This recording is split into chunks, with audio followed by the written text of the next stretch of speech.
akan belajar ataupun akan menjalani terkait mata pelajaran mungkin ya. Bagi rekan-rekan semuanya udah ada jadwal pelajaran sekarang mungkin sekarang ya sudah ada. Untuk jadwal kita di hari apa? Ada mata pelajaran bimbingan konselingnya nggak? Ada. Oke. Mungkin meskipun tidak ada jadwal pelajaran bimbingan konselingnya, kita coba untuk memanfaatkan saja ya, memanfaatkan untuk si waktu yang semoga tidak terbuang sia-sia. Yang dimana kalau untuk sekarang dari Ibu Sufi Derajat terhalangan hadir, sehingga mungkin di sini saya akan sharing ataupun akan masuk ke kelas ini untuk menjelaskan materi tentang ataupun pelajaran dari bimbingan konseling itu sendiri. Nah, teman-teman semuanya, mungkin pada kesempatan kali ini kita akan membahas terlebih dahulu terkait orientasi ataupun bagaimana paradigma teman-teman semuanya bagi bimbingan dan konseling. Nah, sekarang saya mau tanya ke teman-teman semuanya, ketika teman-teman pertama kali mendengar kata bimbingan konseling, yang muncul di benak teman-teman itu apa? Curhat, terus galau, terus polisi sekolah. Ada lagi yang lain? Atau sama sependapat? Sependapat. Oke. Tadi ada yang mengatakan bahwa mereka itu curhat.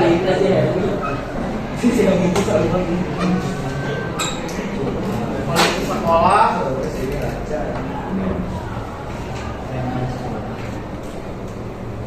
Kadang preman sekolah siapa tadi? Iya. Siap.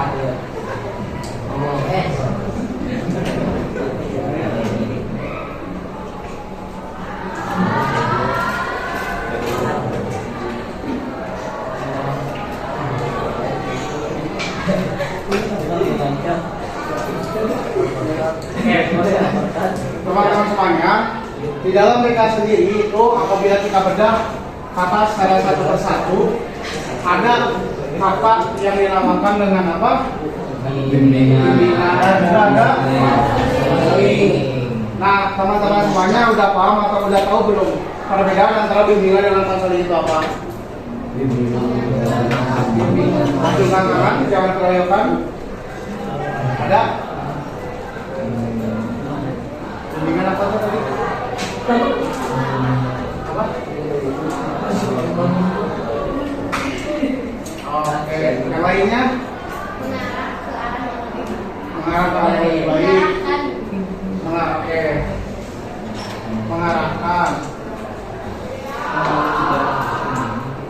Apa lagi? Mengajarkan.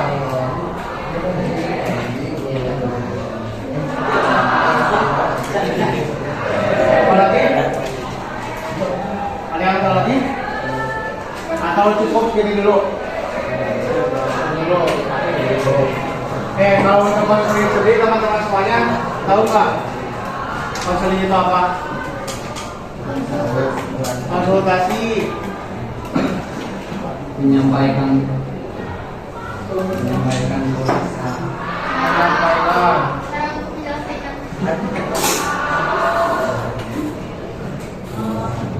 Sekarang untuk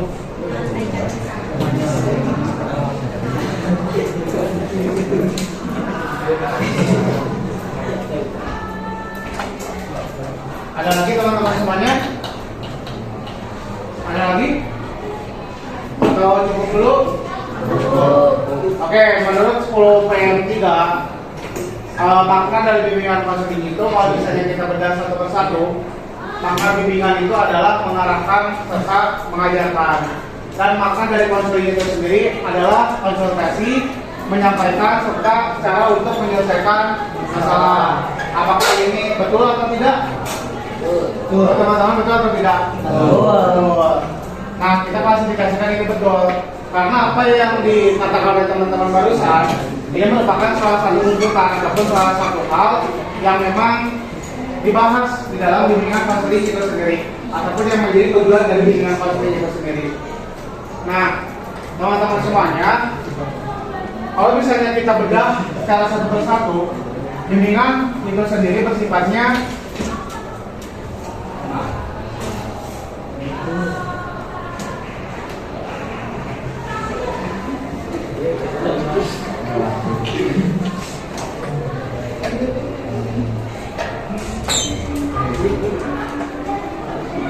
Nah, untuk bimbingan sendiri itu sifatnya preventif. Ada yang tahu preventif itu apa? Atau belum tahu? Belum. Oke. Kalau untuk konseling itu sifatnya kuratif. Ada yang tahu? Belum. Oke. Kalau belum tahu, teman-teman semuanya, perbedaan antara preventif dengan kuratif itu sendiri adalah yang dimana preventif ini lebih menjurus kepada pencegahan.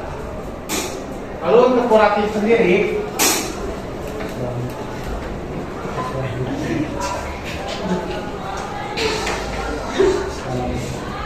penanganan ataupun penyelesaian. Nah, berbicara terkait BK, sebelum berbicara terkait bimbingan konseling, bagi teman-teman semuanya, menurut teman-teman semuanya, apakah BK ini penting atau tidak? Penting. Kenapa penting? Jadi penanganan agar apa? Tempat untuk berkeluh kesah. Terus yang lainnya? Menyelesaikan masalah. Lalu yang lain? Hah? Oke. Oke. Ini saya juga sepakat dengan yang dikatakan oleh teman-teman tadi, bahwasanya bimbingan konseling di sekolah itu sangat penting. Karena apa? Karena dari ketika kita bedah salah satu dari katanya, dari kata bimbingan dan juga konseling, yang dimana bimbingan di sini sifat itu preventif ataupun pencegahan, dan juga konseling ini sifatnya preventif atau penanganan terkait masalah yang dialami oleh teman-teman. Nah, teman-teman semuanya, mengapa bimbingan konseling itu penting dilaksanakan di sekolah ataupun khususnya di pembelajaran? Karena teman-teman pastinya tidak akan luput ataupun teman-teman tidak akan jauh dengan yang namanya permasalahan atau masalah.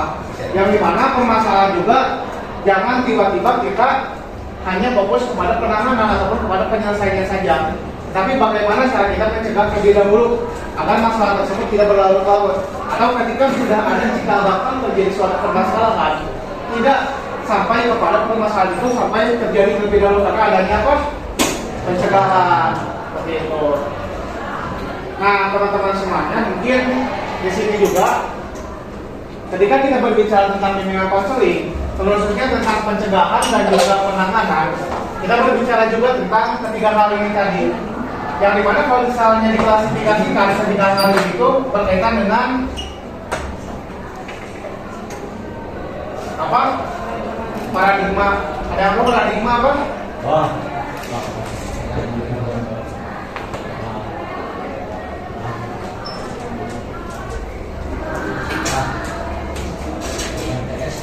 Nah, paradigma sendiri itu artinya pandangan atau pikiran dari seseorang terhadap suatu objek. Misalnya, ada satu siswa di sini namanya, misalnya, ada sering baca Arif. Nah, semua orang di sini pasti memiliki paradigma ataupun memiliki pandangan atau pikiran yang berbeda-beda tentang Arif. Ya. Oke, tentang beda, tapi kita ambil contoh dulu supaya teman-teman paham paradigma itu apa. Ya, paradigma di sini merupakan pandangan atau pikiran teman-teman mengenai suatu hal atau suatu peristiwa ataupun kepada sesuatu yang sedang didalami, ataupun pada sekarang kita sedang membahas tentang bimbingan dan konseling. Nanti kita juga berkaitan dengan bagaimana cara teman-teman berpandangan ataupun teman-teman memiliki pikiran terhadap bimbingan dan konseling itu sendiri. Nah, teman-teman semuanya, kenapa sih bisa sekarang berpikiran BK itu tempat lokal, BK itu polisi sekolah, dan BK itu galak? Karena apa coba? Satu-satu deh. Tadi yang ngomong BK itu tempat curhat siapa? Kenapa berpikiran kalau BK itu tempat curhat? Karena kan konseling, jadi rata-rata kalau konseling curhat itu mengenai masalah yang dihadapi. Oke. Karena konseling. Lalu tadi yang mengatakan polisi sekolah siapa? Ya, kenapa teh mengatakan polisi sekolah karena apa? Karena menurut saya, soalnya saya juga waktu pas di SMP gitu, guru BK di sekolah saya mah saya suka negur galak gitu.